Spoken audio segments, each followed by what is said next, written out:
Dans ce premier épisode de 2024, nous parlons de migration AWS vers AWS, de refactoring d'architecture, comment passer du monolithe synchrone au microservice asynchrone sans interruption pour 14 millions d'utilisateurs. C'est dans le podcast AWS en français. C'est parti, c'est maintenant.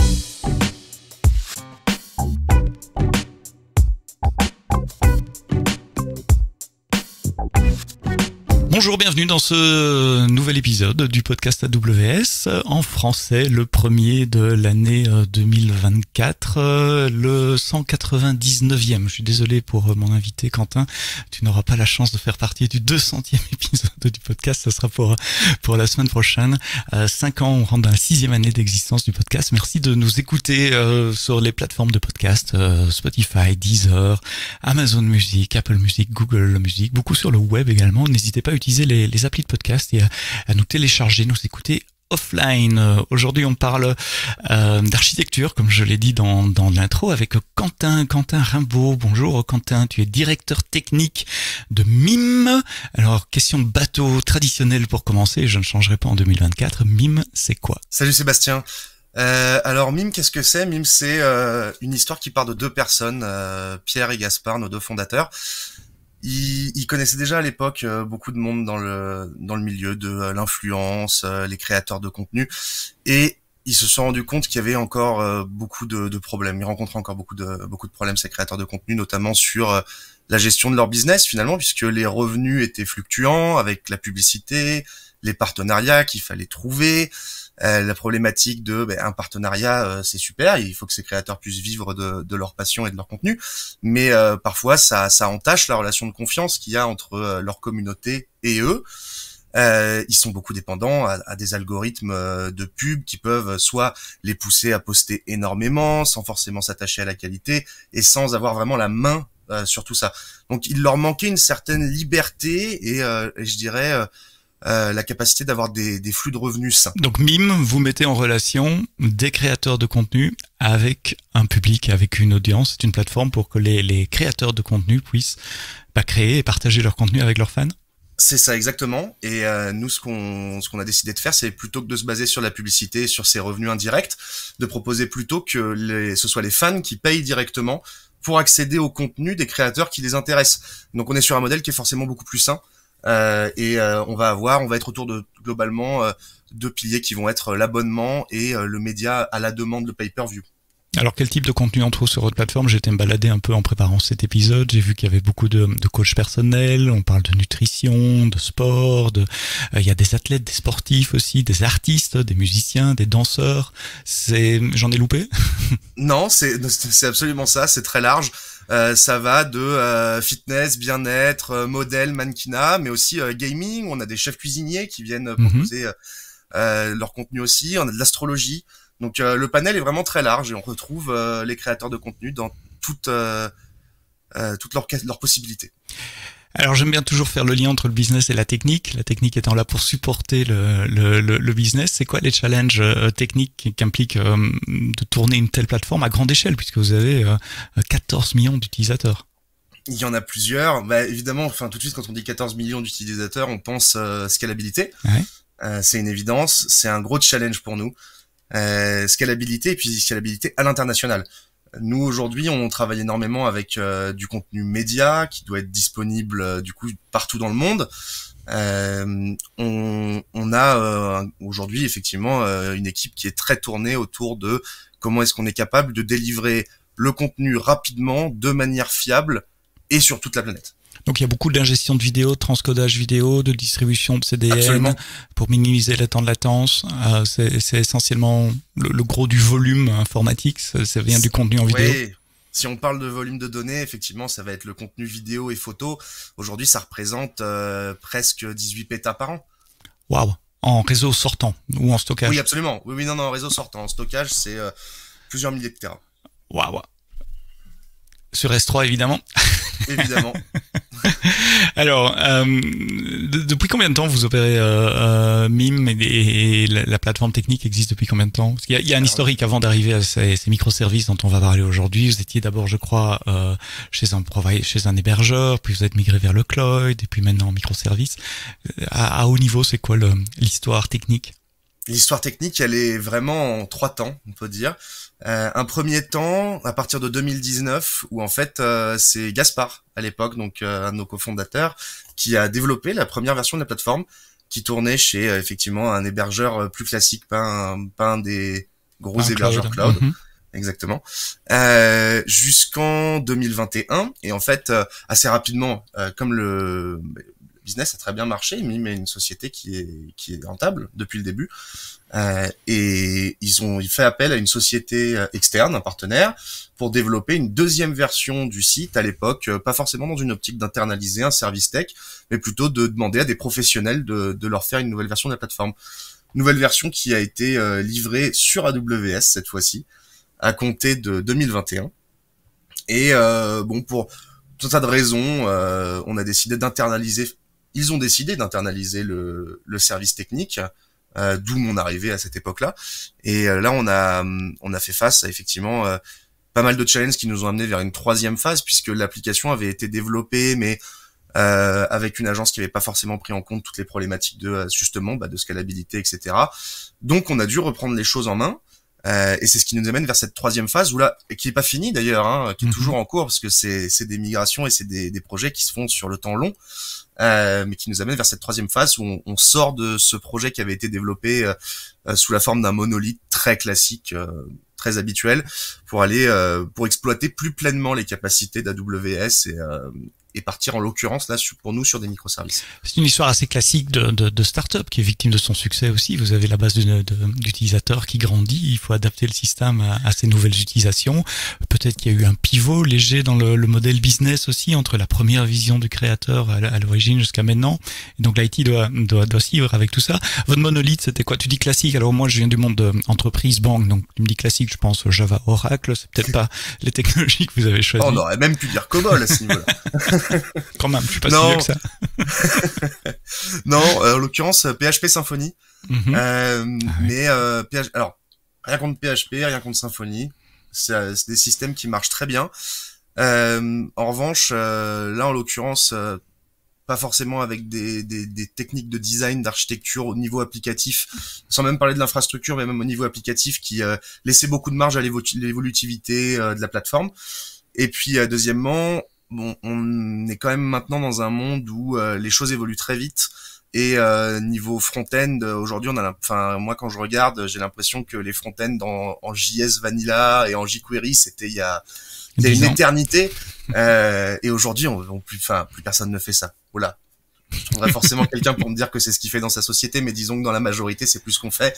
C'est plus là qu'on trouve des développeurs aujourd'hui, en majorité et en moyenne, à recruter.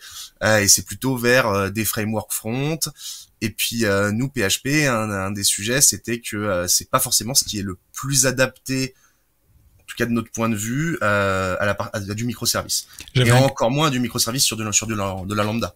J'avais un client qui disait au siècle passé, donc il y a longtemps, qu'il faut construire son back-end comme s'il était là pour durer 50 années. En revanche, son front-end, c'est quelque chose qui est jetable, qui peut se remplacer tous les 3-5 ans en fonction des modes, des frameworks, des nouvelles technologies. Et donc, c'est surtout sur le back-end qu'il faut mettre de l'effort. Donc, votre première version Cloud en Symfony PHP, base de données, c'était base de données PostgreSQL. PostgreSQL déjà. Si je comprends bien, Monolith shippé livré dans des machines virtuelles de façon très traditionnelle. Il n'y a pas vraiment un petit peu particulier, parce qu'on était dans un Beanstalk qui faisait tourner un ECS derrière, avec des machines EC2 qu'on manageait nous, et Beanstalk servait finalement d'interface de déploiement, ce qui avait pas beaucoup de sens. Maintenant qu'on a fait un sur le conteneur Docker, ça avait assez peu de sens. Donc ça a été un des sujets aussi là dans la migration, de dire comment est-ce qu'on part vers quelque chose qui déjà on ne ressemble pas à une espèce de bête de Frankenstein. Oui, Beanstalk qui contrôle l'ECS, c'est la première fois que j'entends, mais c'est vrai que c'est possible aussi. Quel était le premier challenge, le point démarrant le point qui a dit ok, là on doit changer et on va changer? Je pense que le tout premier, ça a été la base de données qui tombait. Donc on a eu plusieurs fois des soucis où on s'est dit mais attends, il y a plus rien qui marche là. On a la prod qui est à terre. Il va falloir qu'on regarde. Et on s'est rendu compte qu'en fait, nous aujourd'hui on tournait quand même sur des bases de données. Pour info, c'était des 24 XL. Waouh. des R5 24 XL, et on en avait 3. Donc un master, 2 slaves. Assez cher aussi. Donc alors c'est très coûteux, et en plus de ça, même comme ça, on arrivait à avoir des pics de read.io, etc., qui étaient assez lourds. Et donc là, on a regardé, on s'est dit, ben, on a une possibilité de faire un refacto simplement de la DB, de dire, ben, ok, c'est pas indexé correctement, il faut qu'on change la façon dont on gère la donnée. On l'a fait, on a réindexé, on a mis des rustines à droite à gauche, mais on s'est surtout rendu compte que globalement l'application était mal architecturée pour un tel volume. Là, effectivement, on voit que bon, bah quand on avait 2-3 millions d'utilisateurs, qu'ils n'étaient pas trop en simultané, qui se lissaient à peu près, aucun problème.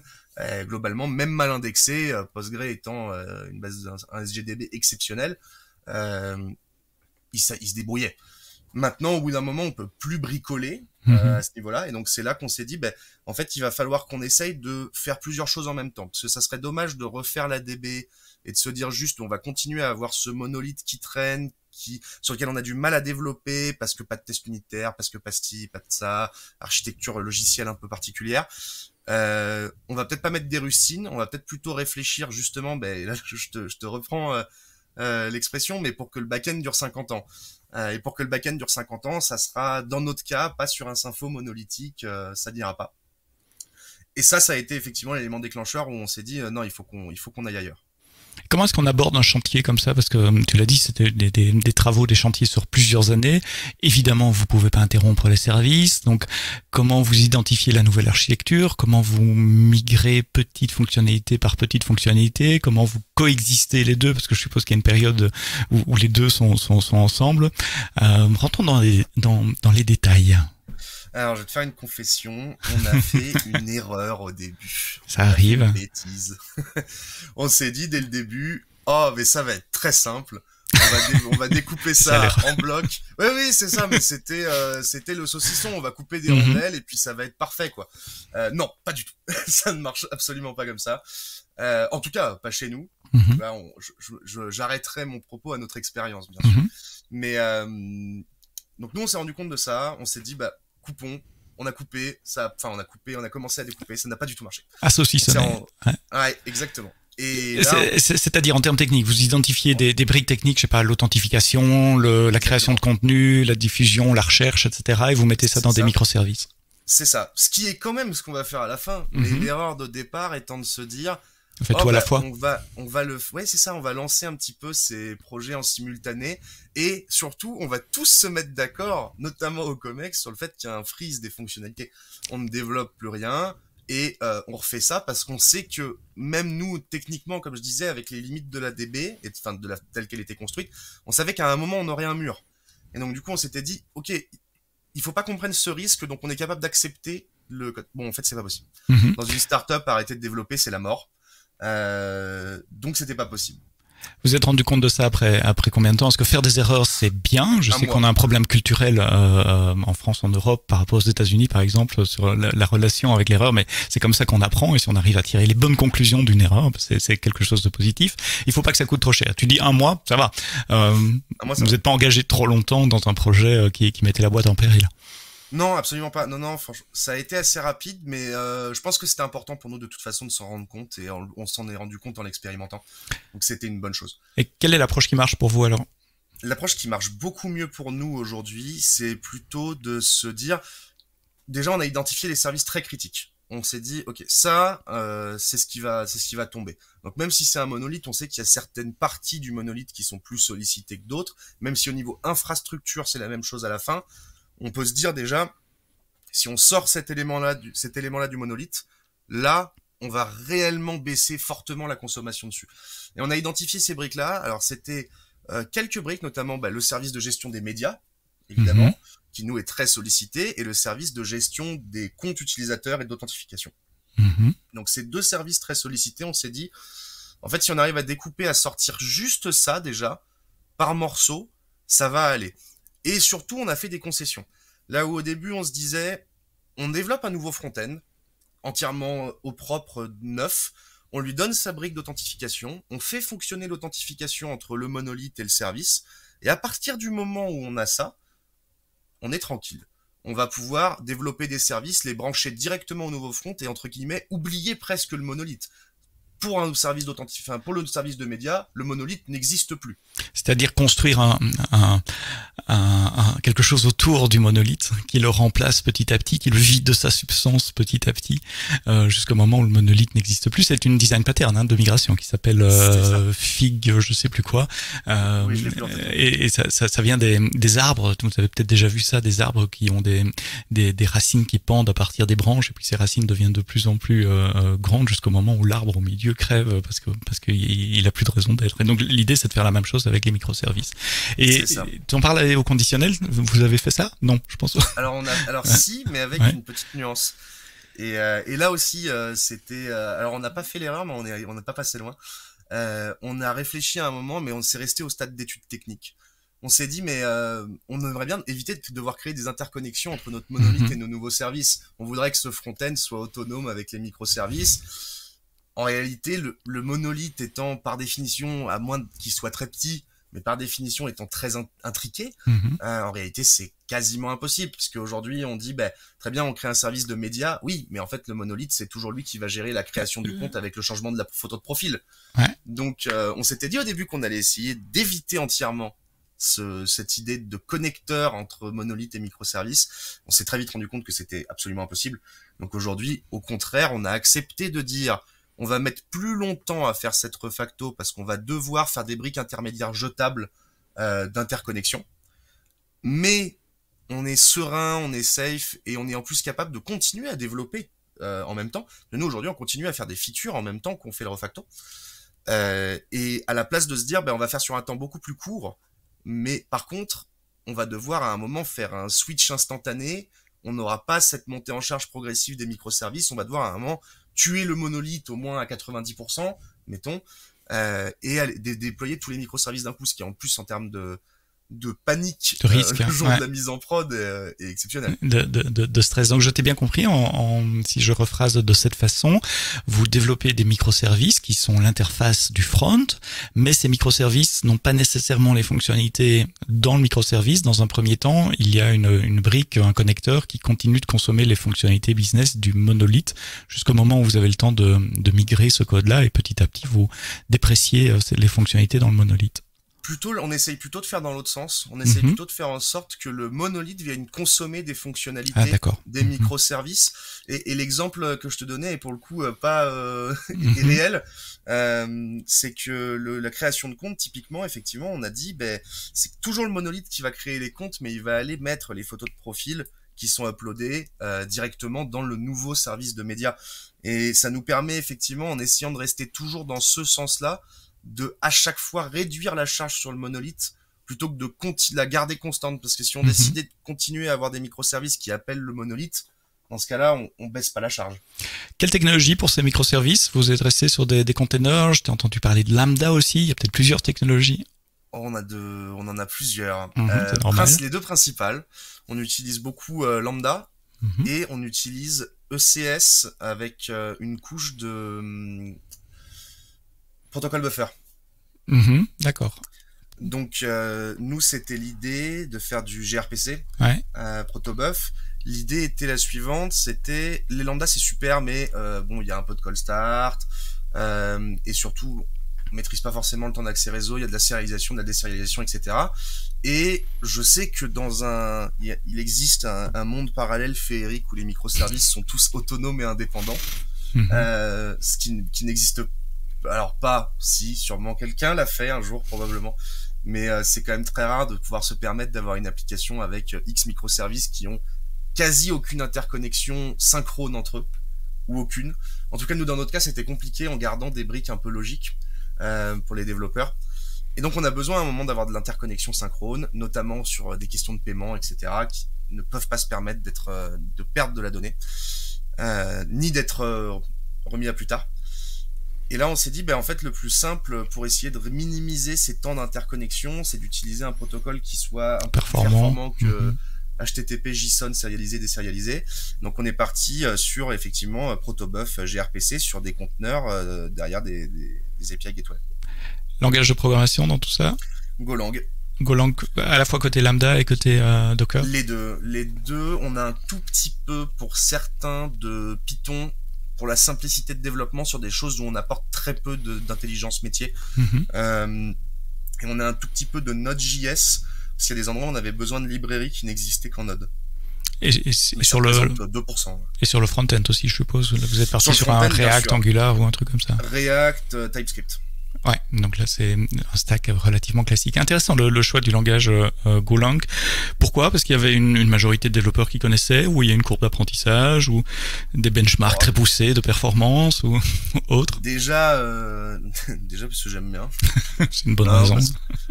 non, c'était un des langages que je connaissais très bien. C'est un des langages pour lesquels on avait des développeurs qui étaient déjà bons à l'origine. Ça c'est important.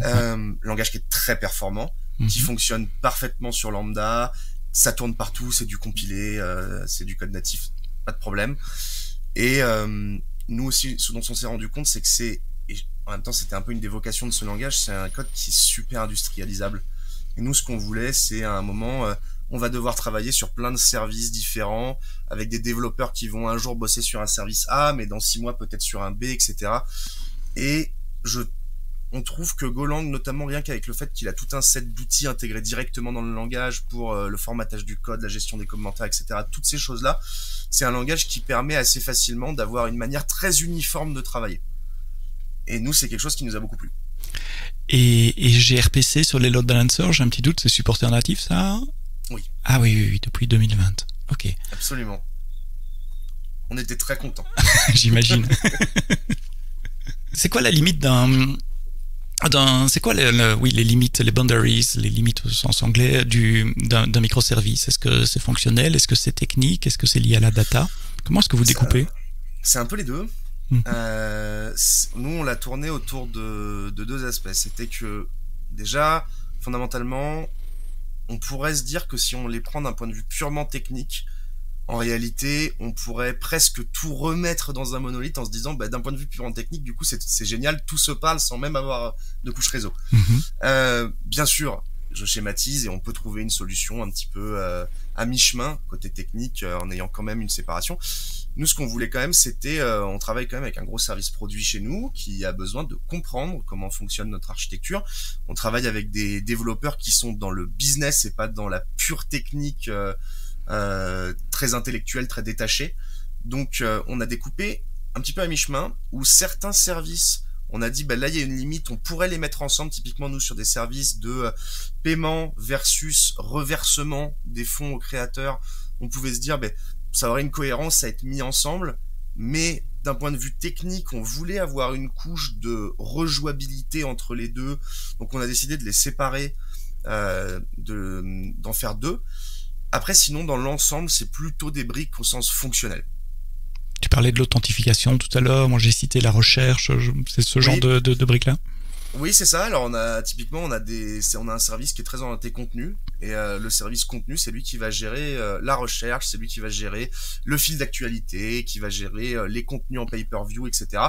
On a effectivement un service d'authentification, on a un service de paiement, on a un service de reversement. Donc, c'est un petit peu comme ça que c'est organisé. Et tu as mentionné gRPC pour les besoins synchrones, mais il y a beaucoup de besoins asynchrones également. Tu viens de mentionner les reversements. Je suppose que c'est quelque chose qui peut se faire tout à fait Les reversements, si j'ai bien compris, c'est quand vous payez vos créateurs, c'est ça, hein? Absolument. Ok, on s'est bien compris. Donc ça, c'est quelque chose qui peut se faire en asynchrone. Donc vous avez un mix de protocoles de communication, de middleware de communication, gRPC, HTTP en étant un, et SQS, je pense, donc les queues asynchrones de l'autre côté. C'est ça exactement. On s'est posé la question pendant un temps, SQS, Kafka, etc. Et on a vite réfléchi sur la nécessité de passer sur des systèmes beaucoup plus gros, d'éviter d'aller vers de l'over-engineering et de faire quelque chose d'énorme pour pas grand-chose au final. En réalité, on a beaucoup de queues différentes qui font passer beaucoup de messages, mais qui n'ont pas des besoins très spécifiques. Globalement, on a besoin de DLQ, d'avoir de la rejouabilité, d'avoir du monitoring, etc. On n'a pas des besoins énormes et on a des volumétries qui sont, oui, en millions par jour de messages, mais ils sont pas non plus en centaines de milliards. On n'est pas Google ou Amazon.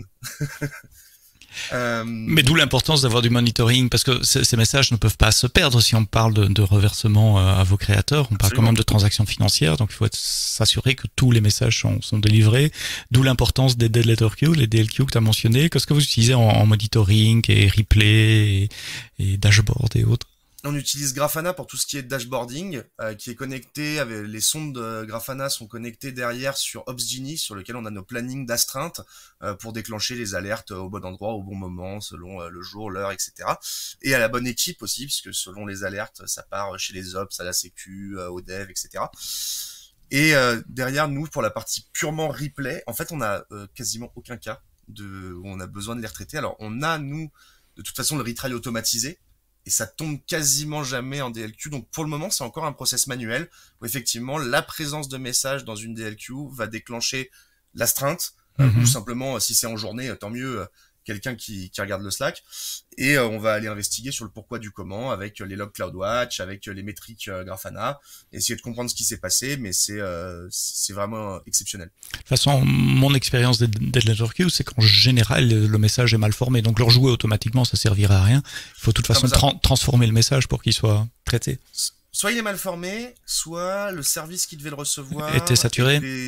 Alors, saturé, oui, mais ou sinon simplement, ça peut nous arriver parfois quand on fait appel à un partenaire au niveau du service qui reçoit le message. Si le partenaire est down, parce que si nous-mêmes on est down, on va pas lire le message, donc il va rester dans la queue. Mais si par contre on le reçoit et que le partenaire lui est down, on risque potentiellement de refuser le message de timeout, de renvoyer une erreur simplement sur lambda, et donc que le message soit retry 3 fois, et puis au bout de 3 fois il va aller en DLQ. Donc ça peut arriver aussi, mais ça demande une investigation manuelle. En tout cas dans notre cas, manuelle et humaine. Vous êtes sur une région, sur plusieurs régions? On est sur plusieurs régions, l'immense majorité est sur la région de Paris, donc US 3. On a un petit peu de données en Irlande. Nous, de toute façon, aujourd'hui, les données ne sont, au sens stockage, que en Europe, en Union européenne. Mais par contre, on a après des services, notamment Edge, donc là pour le coup un petit peu partout.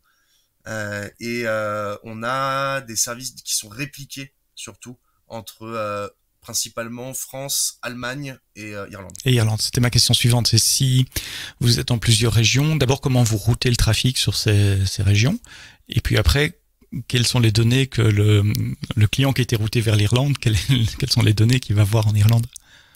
Alors, nous, on duplique aujourd'hui typiquement pas certaines choses. Donc, c'est un des projets qui est en cours. Par exemple, les bases de données relationnelles sont centralisées. On a juste des read réplicas, mais on n'a pas de capacité en écriture. Donc, ce qui veut dire que si on route quelqu'un en Irlande, on n'aura que de la consultation. Ça veut dire que le microservice qui est déployé en Irlande, il peut accéder aux read réplicas locaux pour lire, mais si jamais il doit écrire, il sait qu'il doit aller écrire à Paris. C'est ça.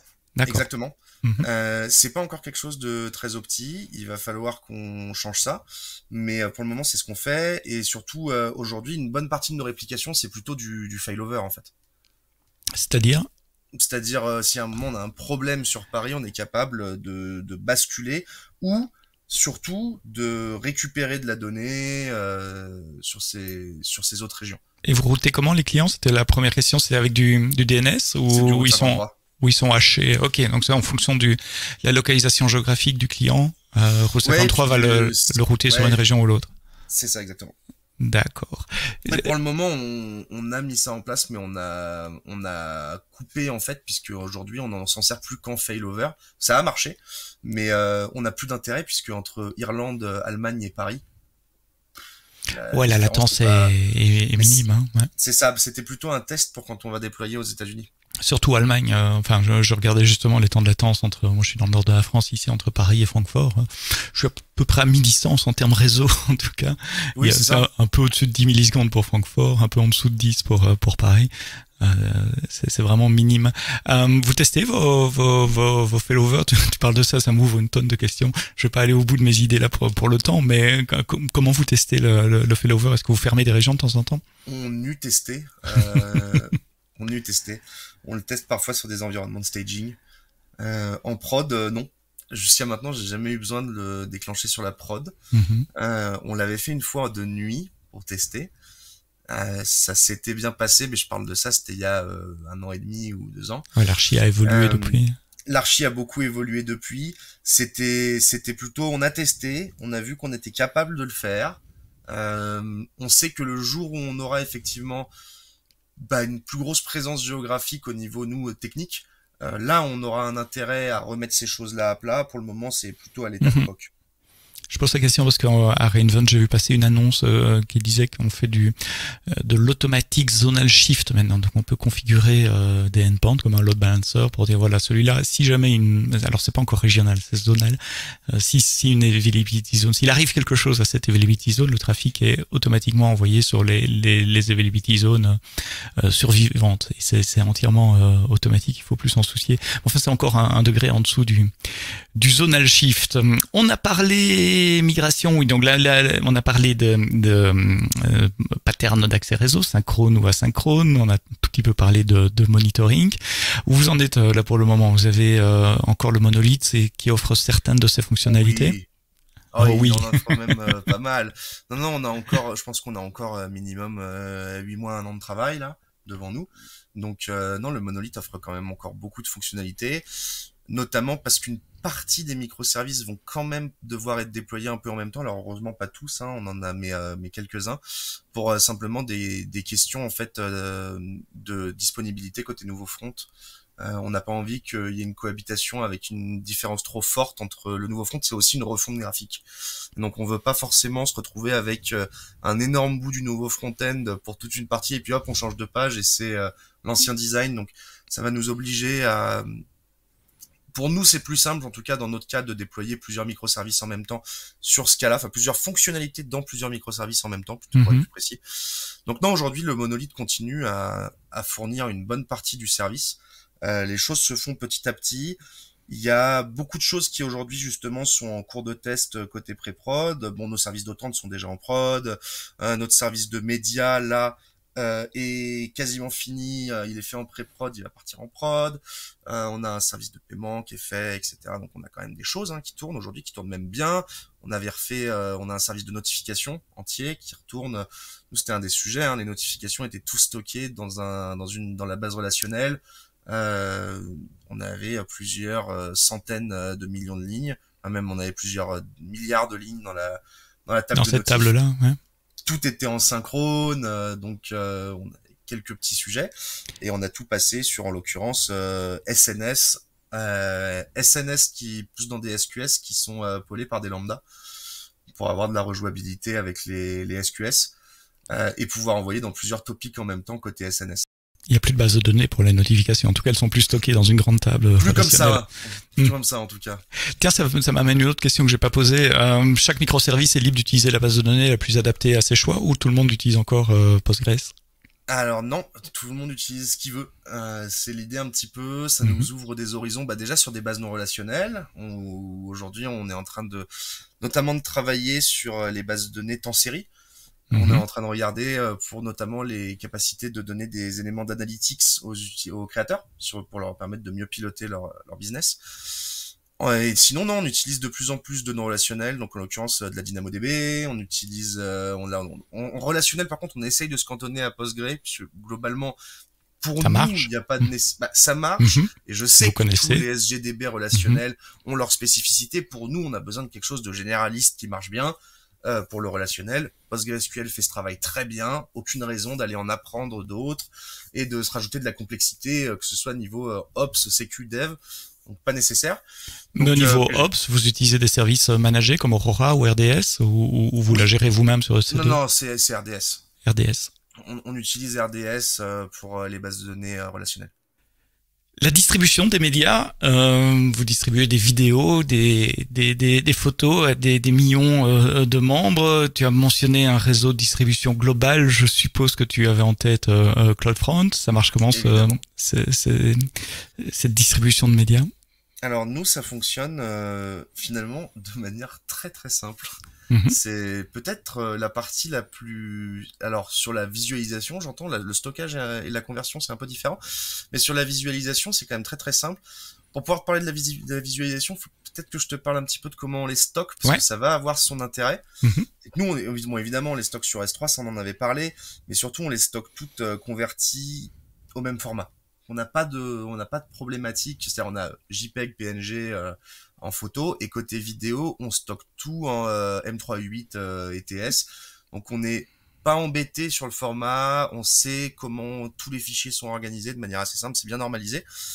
Ça veut dire, je t'interromps, ça veut dire que quand un créateur upload du contenu, vous avez un pipeline qui va transformer son contenu dans vos formats pivots, vos formats standards et les stocker sur S3? Bah, le service, c'est MediaConvert finalement. D'Elemental? Ouais, absolument. D'accord. Ça marche très bien. Donc, on stocke ça derrière dans nos S3. On a des lambdas qui s'occupent de notifier les services que le média est disponible, uploadé, prêt.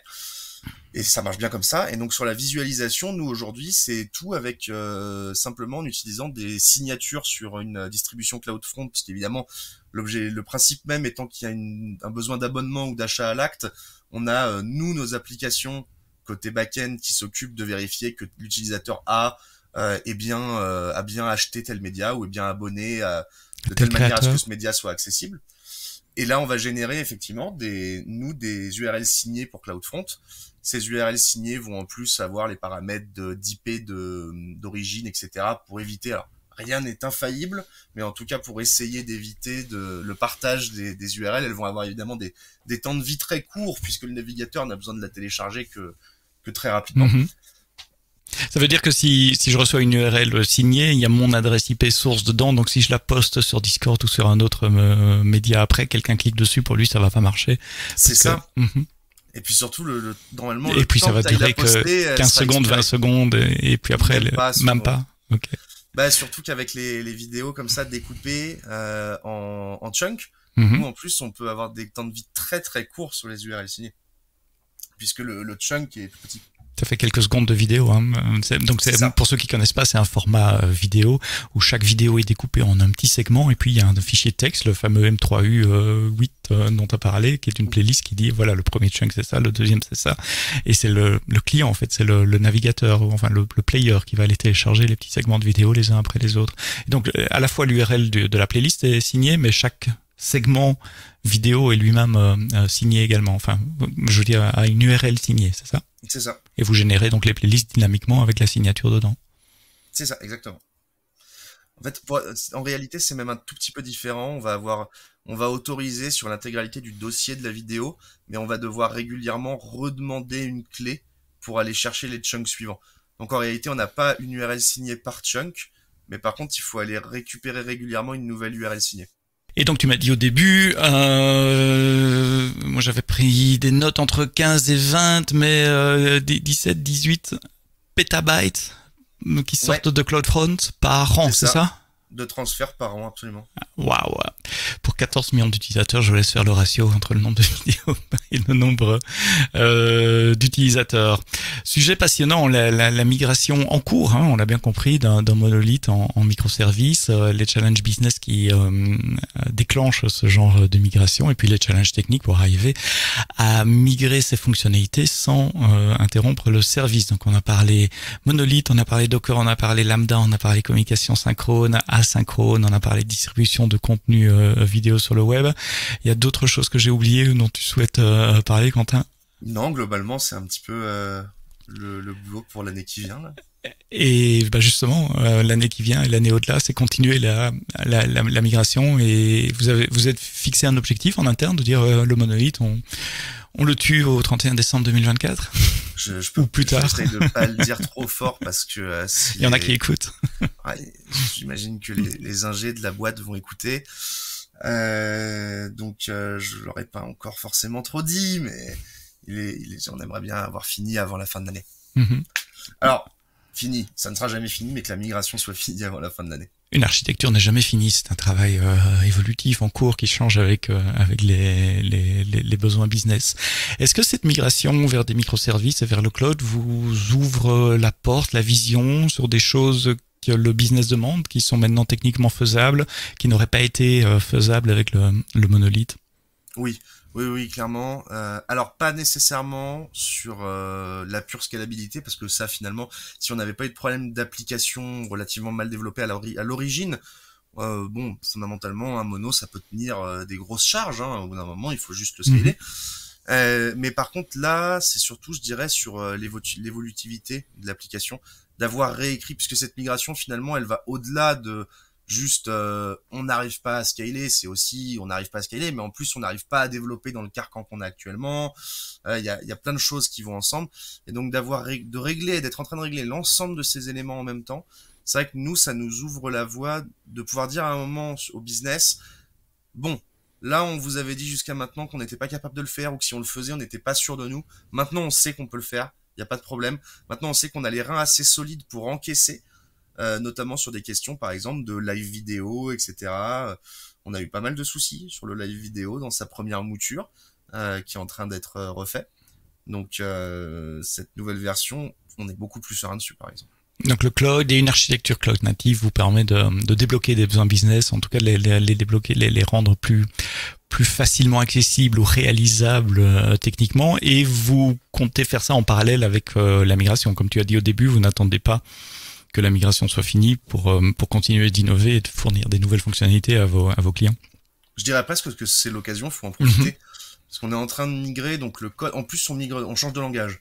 Donc le code, de toute façon, il doit être réécrit. Mhm. Est-ce que ça a vraiment de l'intérêt de réécrire le code, entre guillemets, Tel quel. copier-coller Ouais. euh, j'ai presque envie de dire, évidemment je schématise, mais je filerais le PHP à ChatGPT en lui disant de me le mettre en Go et puis ça irait. J'allais le dire. Ou est-ce que c'est plus malin de dire à un moment, mais en fait on peut rajouter une nouvelle fonctionnalité, on peut faire évoluer celle qui existe déjà. Dans le cadre de cette migration, ça nous permet aussi de faire de respécifier fonctionnellement les besoins. Quentin Rimbaud, directeur technique de Mime, le premier réseau social français pour approcher les créateurs de contenu et leurs fans sur la migration de l'architecture d'un monolithe vers des microservices. Merci Quentin d'avoir répondu à mes questions. C'était une conversation passionnante. Merci à vous d'avoir écouté le podcast AWS en français jusqu'au bout. Rendez-vous la semaine prochaine pour un nouvel épisode. On sera le vendredi 10 janvier de tête. Rendez-vous vendredi. Le 12, non, Sébastien? Ou le 12, on est le 5 aujourd'hui, 5 plus 7, 12. Merci Quentin pour cette précision. Et rendez-vous vendredi prochain. Et d'ici là, quoi que vous codiez, codez-le bien.